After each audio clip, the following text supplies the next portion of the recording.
Humanity, long thought extinct, returned from the shadows with a warning: an ancient enemy known as the Void is coming. Forced into alliance, the Concordium and humans stood together against a horror that devours not just matter, but light, thought, and hope itself. Victory was earned through unity, but the true battle is only beginning. Stay with us to find out how this story ends, and don't forget to subscribe. The archives of the Concordium spoke of humans only in whispers, scattered fragments of myth too inconsistent for scholarly citation. They were bedtime stories for hatchlings, tales of a species that had mastered the stars only to vanish at the height of its power, leaving no ruins, no transmissions, no corpses. Just silence.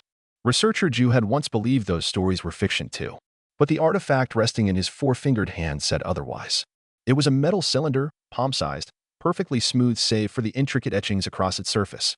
The symbols resembled no known language in the Concordium linguistic databases. Even the metallurgy defied classification, alloys and combinations no species had ever created, bonded at molecular levels that should have been unstable. Worse still, its dormant power core emitted energy signatures that aligned with nothing in galactic science. The device radiated potential and mystery. Just sat alone in the Sorchi lab, dim lights humming above him as analysis streams scrolled across the hollow displays. For 3 full cycles he had brought findings to the Elders, and for 3 cycles they had dismissed them. Humans are myths, Elder Doan had said with that same gentle finality. Next you'll be insisting the Star Eaters are real too. The door slid open with a soft hiss, breaking his brooding. His assistant me-entered, her breathing quick, her inner eyelids fluttering in visible distress. Another signal, she said, placing a data crystal on his workstation. Detected at the edge of our space. J's eyes widened. Without a word, he slotted the crystal into the console. A holographic map bloomed above the table, pulsing with energy readings, symmetrical, rhythmic, precise. Not natural. That's the 3rd this month, he murmured, enhancing the display. And closer than the last. The council believes it might be Doran collective experiments, me offered, but even she sounded unconvinced. Just scoffed. The Doran can barely keep their own satellites operational. These readings are coordinated. Deep space, artifact resonance, perfect mathematical symmetry. He tapped the console, overlaying signal harmonics from the artifact. They matched exactly. They should be worried, he said. The legends are waking up. You can't truly believe. I've studied the fragments for 20 years, he snapped, his normally calm blue skin flushed to a darkened hue. Wonders beyond understanding. Wars that shattered galaxies. A species that vanished at the peak of its strength. This device is real. These signals are real. What if the humans were real too? Before me could respond, her communicator chimed sharply. She checked it and paled. The Science Council has summoned you. Elder Doan herself asked for you directly. Ju secured the artifact with reverent care and followed me through the unusually crowded corridors. Scientists moved with haste, voices lowered, brows furrowed. Something had shifted. The council chamber was fuller than usual. Not just scientists, military officers stood along the periphery, arms folded, expressions grim. Elder Doan sat at the center, her face tense. Researcher Jew, she began without preamble, show us your findings. Again, he connected his data crystal to the central display. Images of the artifact rotated slowly, accompanied by layers of chemical analysis, harmonic resonance graphs, and now the recent signals. The room darkened. A pattern emerged. All eyes fixed on the overlapping visuals. For years I've argued humans weren't myth, just said. Now, we received new information, Elder Doan cut in. 20 minutes ago, long-range sensors detected something entering Concordium space. A military officer stepped forward, bringing up a separate display. The screen began as a field of blackness. Then, pinpricks of light. Hundreds. Moving in formation. Ships, Jew whispered. An entire fleet, the officer confirmed. Origin, unknown. Design, unknown. Don't turn to him, her voice low. They broadcast a message. Took time to decode. It was in an ancient, pre-expansion language. She nodded to the comms officer. The final screen flickered. A phrase appeared, crisp and clear. We are the United Earth Federation. Humanity has returned. Prepare for contact. Just stared, breath caught in his throat. His fingers gripped the edge of the display. They're real, he said softly. The legends are real. Admiral Congo stood motionless on the command deck of Defense Station Agent, his 4 eyes fixed on the central view screen. His outer hands were clasped behind his back, his inner pair resting lightly on the console as the silence stretched, not one of idleness, but of tense focus. Around him, officers worked in hushed tones, their scaled fingers moving across interfaces with heightened precision. Another 12 vessels have appeared, Admiral, the sensor officer announced. That brings the count to 537. They had begun arriving 3 hours earlier, first as scattered signatures, then in a coordinated burst. Now they hung in the void near Outpost 7, a fleet of unknown origin, unmoving but exuding quiet power. Sleek, angular, unfamiliar in every conceivable way. Congo had survived 3 border wars, 1 full-scale invasion, and countless minor conflicts over his 60 years of service. He had never seen ships like these, nor had he ever felt this uneasy. "Magnify Section 4, he ordered. The display zoomed in on a colossal vessel, its silhouette bristling with angular ridges and strange protrusions. No engine ports, no visible heat emissions. Yet it had arrived from deep space faster than any known vessel should. Technology decades, maybe centuries, ahead of Concordium standards. "Any matches?" Congo asked. The strategic officer, Bina, hesitated before answering. "None in our archives." But she tapped a few keys, highlighting certain geometric structures. Some of the design elements resemble the artifacts researchers cataloged, the ones, allegedly of human origin. The word hung in the air like radiation. The crew exchanged uneasy glances. Humans were myth, nursery tales. Now, the past hovered above their territory in terrifying silence. "Send the greeting protocols," Congo ordered, voice level. "Standard contact sequence. Initiate visuals, mathematics, linguistic seats." Lieutenant Yunji at communications obeyed instantly, though her hands trembled. She transmitted the full Concordium contact package, a set of universal constants, primes, gravity harmonics, and visual glyphs. It had worked twice in the last century, both times with fledgling civilizations still learning orbital mechanics. This time, the fleet did not respond. "No acknowledgement," Yunji reported after 2 full minutes. "Repeat on all bands," Congo said. "Add emergency diplomatic codes. Make sure they know we mean no harm." Still nothing. Then static. The screen flickered. The blackness vanished. A face appeared. Not a simulation. Not a hologram. A real, living being. 2 eyes. No scales. Smooth skin, pale and lined with age. Hair atop its head, neatly trimmed. A mouth with flat teeth. It was human. "This is Fleet Commander Han of the United Earth Federation," the being said. The translation system parsed the archaic speech with difficulty, but the tone carried through. Calm. Confident. Commanding. "After 5 centuries, humanity has returned to known space." Admiral Congo struggled to speak. He had read the forbidden texts, the ancient stories. Creatures who built starfaring empires, who vanished without explanation, whose ruins could never be found. "I am Admiral Congo of the Concordium Defense Force," he managed. "Your presence has raised considerable concern. Our records lack confirmation of your existence." "That is not surprising," Commander Han replied evenly. "We withdrew from this region long before your civilization achieved starflight." Congo frowned. "Then why return now?" Han's gaze sharpened. "We have monitored your growth. Your civilization shows promise. But you are unprepared for what approaches." "What do you mean?" Before Han could answer, a junior officer burst onto the bridge. "Admiral, urgent news from the outer systems." Congo turned. "Report. Outpost 12 is offline. Final transmissions reported contact with unknown biological entities. Analysis, inconsistent with all cataloged life forms."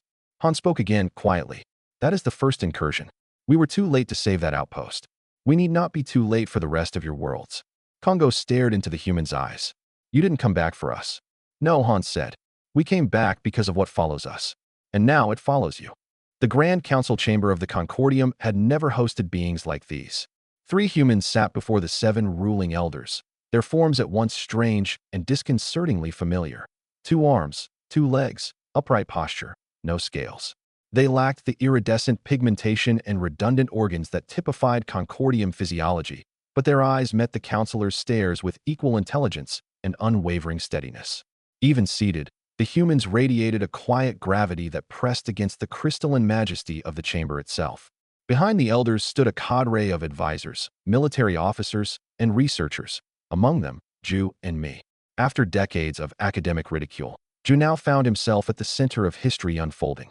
Me noticed the color of his skin had shifted to an almost luminescent hue, glowing with emotion that protocol would have forbidden in most settings.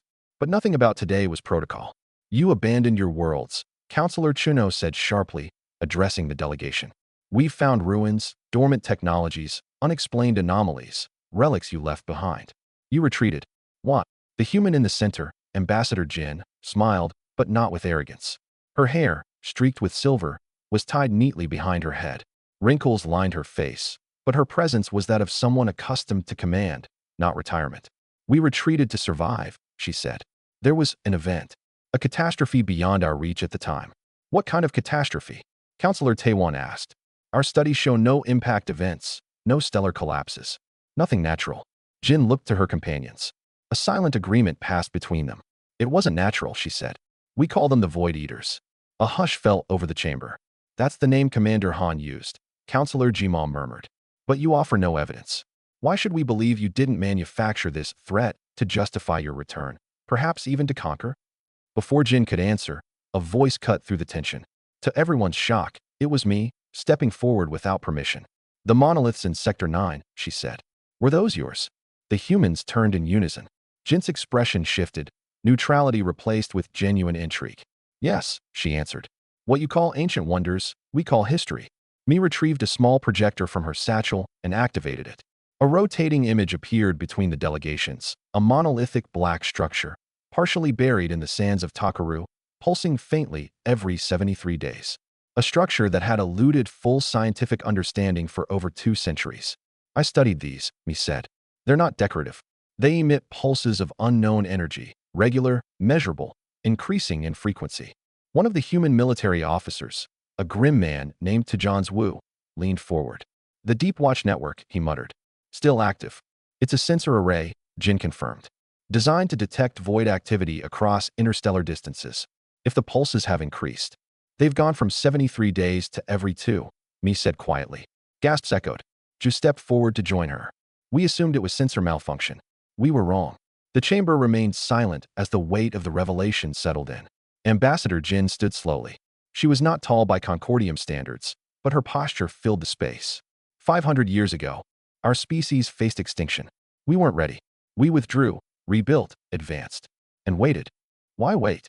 Counselor Cho asked. Because the void adapts, Jin said. We had one chance to prepare the galaxy, and we've returned because now it's your turn to choose. From the rear entrance, footsteps echoed. Admiral Congo entered the chamber, fatigue evident on his face. Outposts 12 through 15 have gone silent, he announced. Their final signals match human records precisely. Jin closed her eyes. Then we are out of time. She stepped forward and raised her hand toward the projection. The lost children of Earth have returned, she said solemnly. Not for conquest, for alliance. We can face this together or die apart. Commander Han stood at the center of the Concordium's newly established War Council chamber, surrounded by the sharpest minds and hardest veterans of the Joint Fleet. The walls pulsed softly with bioreactive light, a combination of Concordium design and newly integrated human tech. The air carried a hum of tension, not of disagreement, but of dread.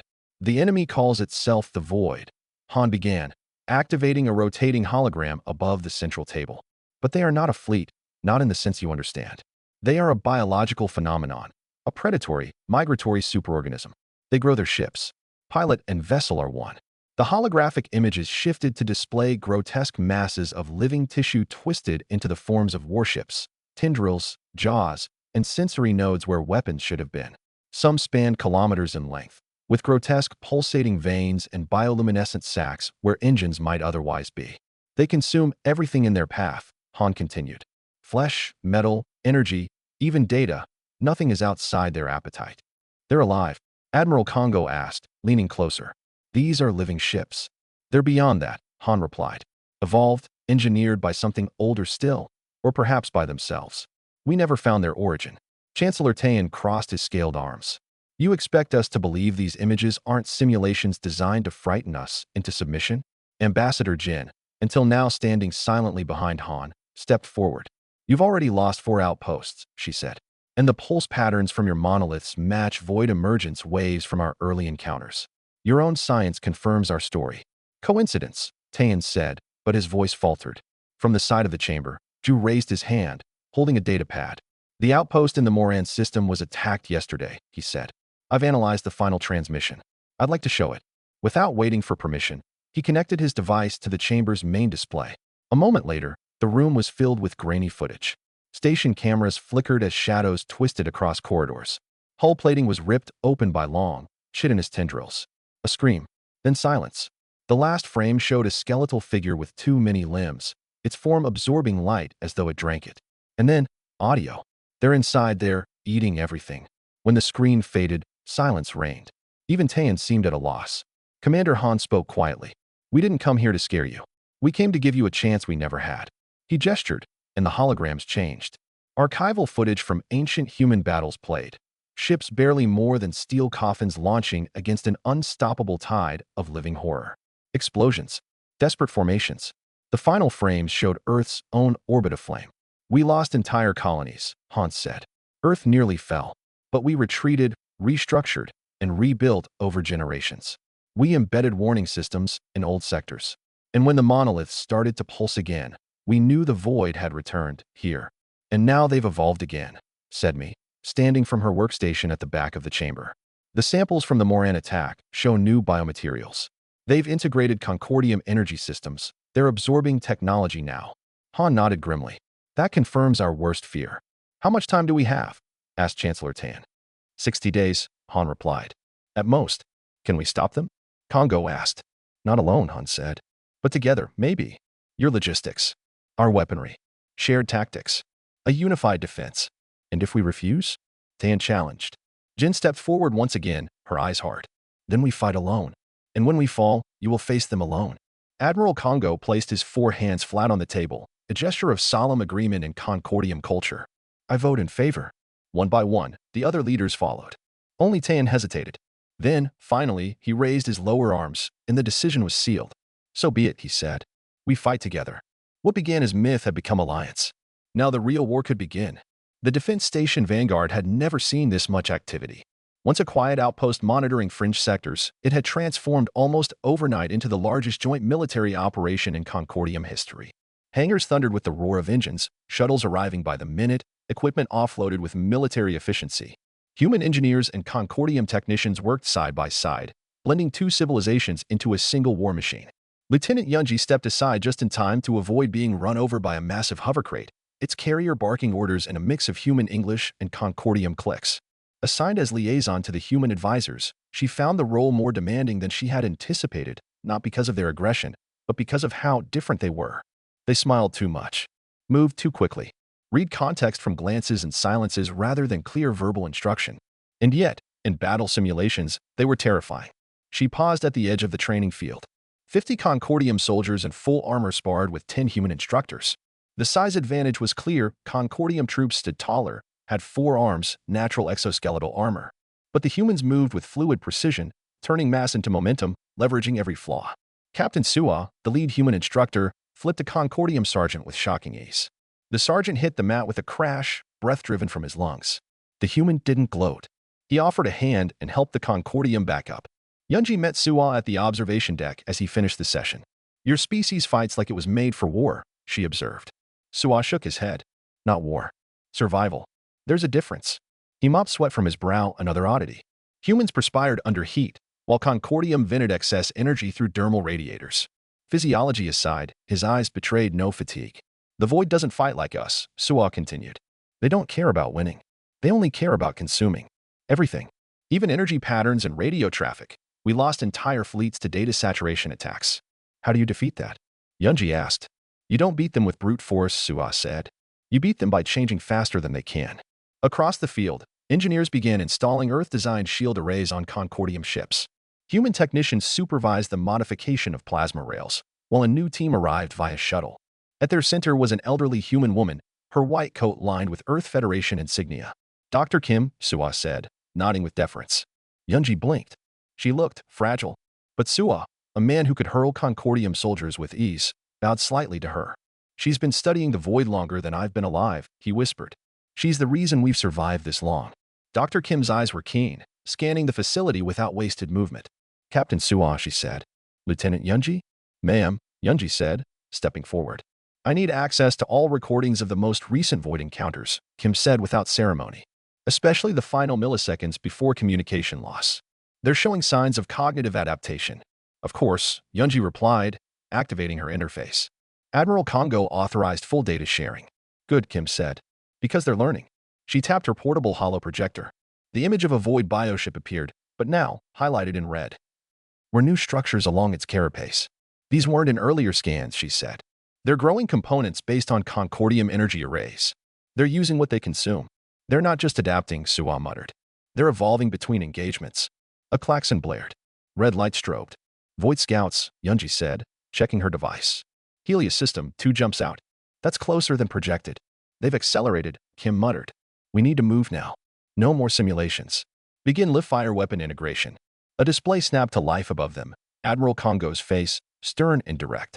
All personnel to battle stations, he said. This is not a drill. First wave of Void Scouts has bypassed the outer grid.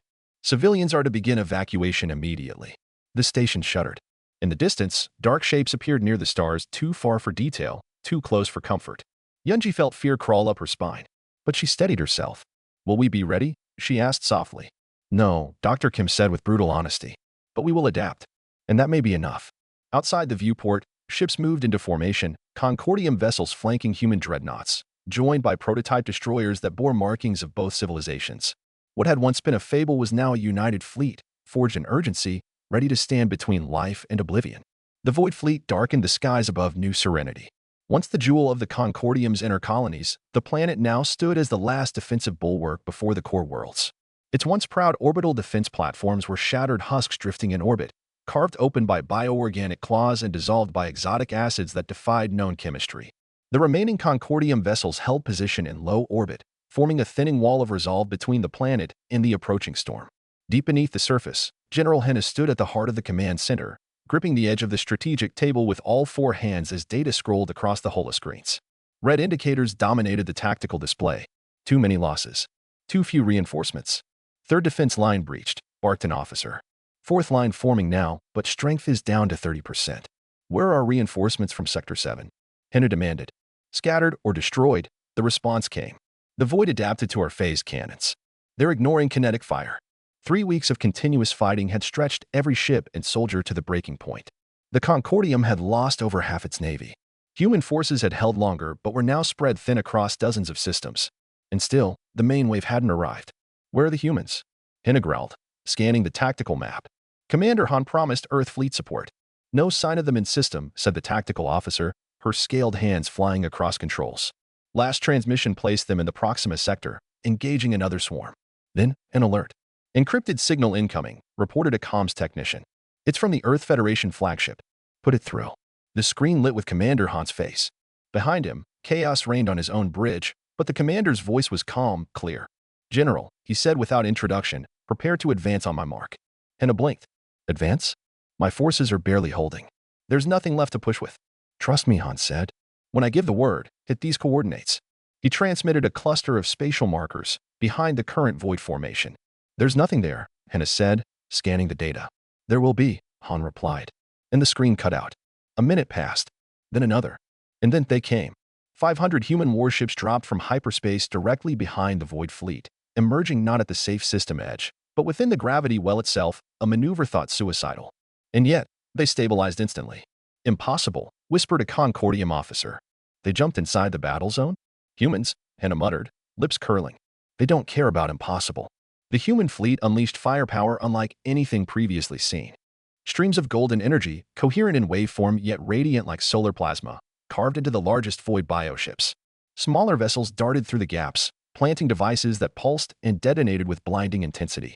Quantum destruction charges, the weapons analyst reported in awe. We theorized the tech, but they made it real. Han's voice returned to the comms grid. Now, General. Push forward. Full force. Target the coordinates.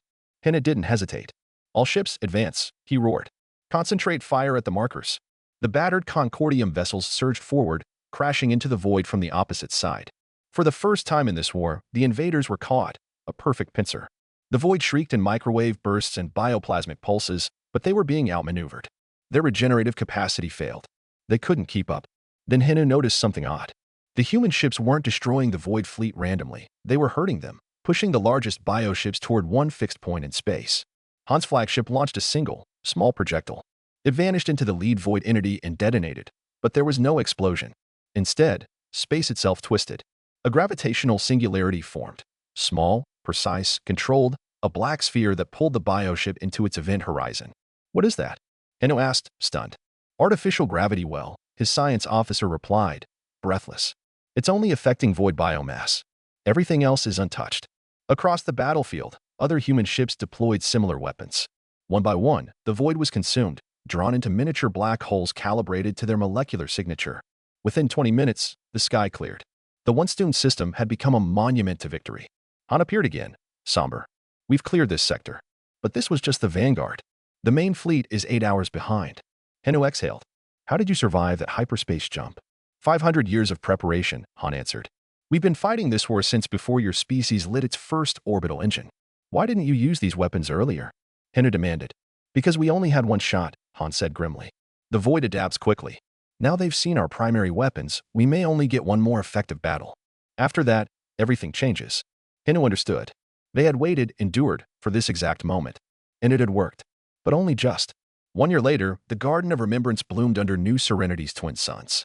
Where once there had been battle, now there was unity. Crystal pillars towered above rows of names, etched in both Concordium and human script. Names of the fallen, interwoven. Ambassador Jin placed a small, delicate plant at the base of the central monument, a blue-petaled flower in a ceramic pot. A forget-me-not, she told those nearby. On Earth, we plant them to honor the dead, and to remember what came before. Chancellor Tayan stood beside her, his ceremonial robes now bearing the newly woven sigil of interstellar alliance, a double helix of light and shadow, human and Concordium joined in spiral unity. From among the gathering, a Concordium child approached, eyes wide. The stories said you were giants, he said to Jin, that you could breathe fire. She laughed softly, crouching down to his level. We're just people, she said. Different, but the same where it matters. She reached behind his ear and produced a small coin, her fingers quick and practiced. The boy gasped. Ancient Earth currency, she said, placing it in his hands. For luck. Ja and me stood off to the side, watching. We lived through myth, me said, her tone soft. We saw legends come to life. Ja nodded, the color of his skin steady. And we stood with them. Chancellor Tayan turned to Ambassador Jin. The new galactic charter awaits your signature. Humanity will take its seat, not as myth, but as partners. Not as gods, Jin agreed. Not as monsters. Just travelers on the same path. Overhead, the defense platform shimmered in orbit, a lattice of shared design, part human, part Concordium, all united. The children of Earth had returned, not to conquer, but to stand together. For what came next?